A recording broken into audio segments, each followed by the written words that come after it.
आज आप सभी लोगों का धन्यवाद। थोड़ा समय, क्योंकि 24 घंटे का सत्याग्रह पे हम लोग सीधी में बैठे हुए थे, तो वहाँ पर थोड़ा एसडीएम जी लेट हो गए थे, उसके कारण थोड़ा लेट हो गया मैं आने में। आज की जो पत्रकार वार्ता है वो आप लोगों को ये अवगत कराने के लिए है कि 22 तारीख को हम लोग कलेक्ट्रेट का घेराव करने जा रहे हैं और विंध्य की धरती से एक युवा क्रांति का आगाज़ नरसिंह घोटाले को लेके और नीट को लेके और युवा का जो शोषण हो रहा है उसकी आवाज़ यूथ कांग्रेस हर ज़िले में उठा तो रही है, पर कुछ ज़िलों में हम उग्र प्रदर्शन भी कर रहे हैं, जिसमें रीवा और मऊगंज दोनों को मिला के सम्मिलित करके हम लोग ये प्रोग्राम कर रहे हैं।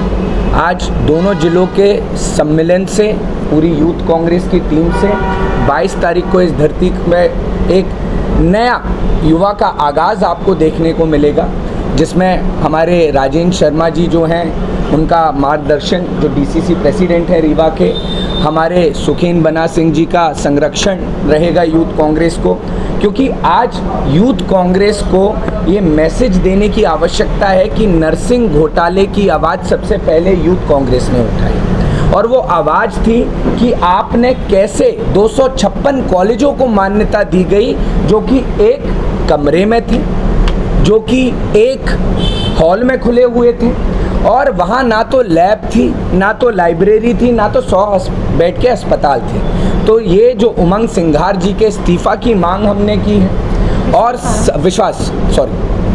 मैं क्षमा प्रार्थी हूँ, क्योंकि हमारे सीएलपी लीडर को मैं धन्यवाद कहना चाह रहा था कि नरसिंह घोटाले को लेके जो उन्होंने आगाज़ किया विधानसभा सत्र में, उमंग सिंघार जी वो व्यक्ति थे सीएलपी लीडर जिन्होंने इस मुद्दे पे विश्वास सारंग जी की इस्तीफ़ा की मांग की। तो उनके मार्गदर्शन में हमने, उमंग सिंघार जी ने कहा कि जिस तरीके से इस नरसिंह घोटाले में युवाओं का शोषण हुआ है और विश्वास सारंग जी के समय वो 256 कॉलेजों को मान्यता दी गई है, उन मान्यता को रद्द किया जाए, जिसमें से अभी तक भाजपा ने मात्र 66 कॉलेजेस को रद्द किया है और बाकी के 120 को संज्ञान में रखा है।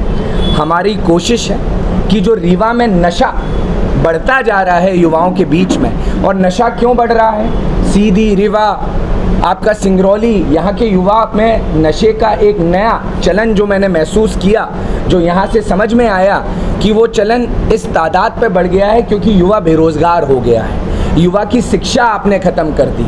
आज वो शिक्षा घोटाला हो, स्वास्थ्य घोटाला हो, हर जगह पीड़ित युवा है। तो आप क्या पंजाब बनाना चाहते हैं रीवा और इस विंध्य अंचल को? तो मेरा सवाल ये है भाजपा सरकार से कि कब तक युवाओं का शोषण होता रहेगा? जी, उग्र आंदोलन, बिल्कुल। कहाँ से बताइए, आप बताइए। अरे आप बताइए, प्लीज़ बताइए। राजीव गांधी प्रतिमा के पास सिरमौर चौराहे से पहले तो हमारे जो शीर्ष नेतृत्व के नेता उपस्थित होंगे वो हम सबको मार्गदर्शन देंगे, अपनी बात रखेंगे। उसके बाद हम लोग कलेक्ट्रेट की तरफ बढ़ेंगे और कलेक्ट्रेट का सभी वरिष्ठ नेताओं के साथ हमारे अध्यक्ष माननीय प्रदेश अध्यक्ष और राष्ट्रीय अध्यक्ष माननीय वी श्रीनिवास जी, प्रदेश अध्यक्ष हमारे मितेन भैया और हमारे यूथ कांग्रेस के सभी जाबाज साथीगणों के साथ हम लोग कलेक्ट्रेट का घेराव करने के लिए आगे बढ़ेंगे।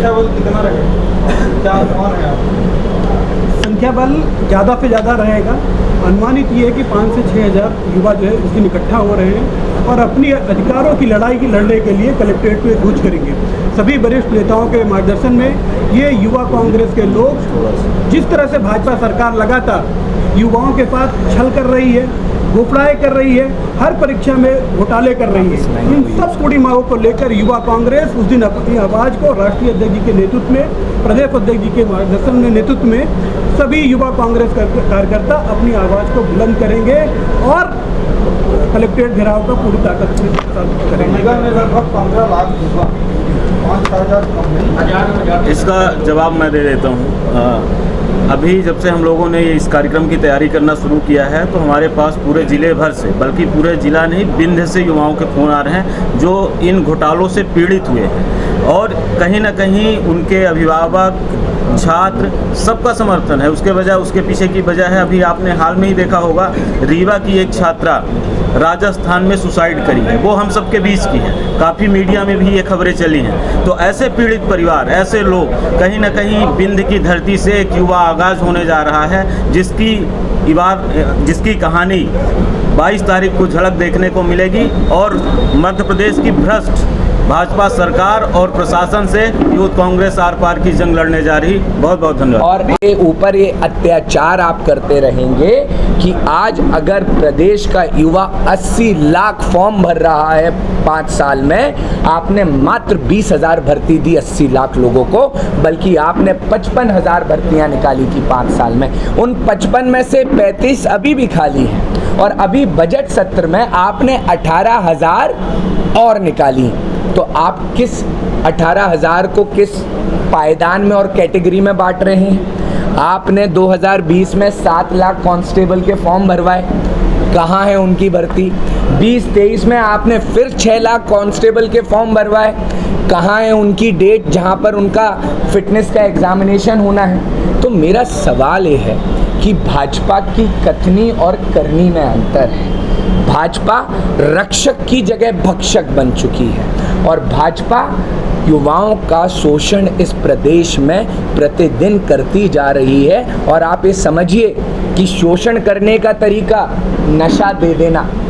नशा कौन करता है? जो बेरोजगार है, जिस पे काम नहीं है। और इस तरीके की बेरोजगारी का आलम बढ़ाया है कि आपने 2020 में नर्सिंग कॉलेज का एग्ज़ाम कराया और 4 साल में फर्स्ट ईयर कंप्लीट हो रही है लड़के की। तो आप कहाँ लेके जा रहे हो इन युवाओं के भविष्य को? तो यूथ कांग्रेस हल्ला बोल एक क्रांति के रूप में 22 तारीख को ये पूरे प्रदेश के अंदर बताना चाहती है कि आगामी 30 अगस्त को हम मुख्यमंत्री जी का घेराव करने जा रहे हैं नर्सिंग घोटाले के न्याय के लिए। और साथ में जो हमने क्या हुआ तेरा वादा अभियान किया है, उसके अंदर कहा गया था संकल्प पत्र में, किसने? भाजपा ने, कि 2.5 लाख नौकरियां देंगे युवाओं को, भर्ती कैलेंडर बनाएंगे। ये मैं नहीं कह रहा हूँ, ये भाजपा का संकल्प पत्र था जिस पे युवाओं का इन्होंने वोट लिया था। 1.5 करोड़ हम लोग घर बनाएंगे महिलाओं के लिए और साथ में किसानों को MSP रेट पे दाम देंगे। तो मेरा सवाल ये है कि भाजपा सिर्फ जुमले कर रही है, भाजपा सिर्फ घोटाले कर रही है और इस जुमले और घोटाले की राजनीति में युवा पिस रहा है, किसान पिस रहा है, महिला पिस रहा है। और आज उन सब की आवाज़ उठाने का दायित्व यूथ कांग्रेस इस आगाज़ को एक नई शुरुआत के रूप में करने जा रही है। धन्यवाद। और हाँ, आज मैं यहाँ पर एक चीज़ और बता देता हूँ कि 22 तारीख को हमारे राष्ट्रीय अध्यक्ष BV श्रीनिवास जी भी इसमें आ रहे हैं यूथ कांग्रेस के, हमारे आदरणीय राहुल भैया जी भी इसमें पधार रहे हैं और हमारे जीतू पटवारी जी और उमंग सिंघार जी का भी आने का हुआ है। जितना मैं जानता हूँ प्रयास है उनका आने का, कोशिश होगी कि वो ज़रूर पधारें। तो ये सभी इस आंदोलन में शरीक होने आ रहे हैं और हम सभी हमारे अंचल के जो नेता हैं सभी को फ़ोन करके निवेदन करेंगे कि आप हमारे इस आंदोलन में एक आवाज़ बनिए। तो हम सभी को मान सम्मान पूर्वक सभी लोगों को, रीवा, सीधी, मऊगंज, सभी जो मुख्य लोग हैं सभी को हम निमंत्रण देंगे। का अपना संतान के सुख से वंचित है? अब बहनें संपर्क करें विंध्य क्षेत्र के विख्यात पहिल टेस्ट ट्यूब बेबी सेंटर से। महिला से संबंधित कोनो गंभीर समस्या के खातिर संपर्क करें प्रतिदिन पुराना तीर्थ मेमोरियल अस्पताल कुटेही रीवा। संपर्क कर सके थे 8821000416 पर या 0766235245 पर। डॉक्टर बीना मिश्रा स्त्री रोग एवं बांझपन विशेषज्ञ से प्रथम IVF क्लिनिक, IVF मौच तकनीकी, लेजर हैचिंग के उपयोग,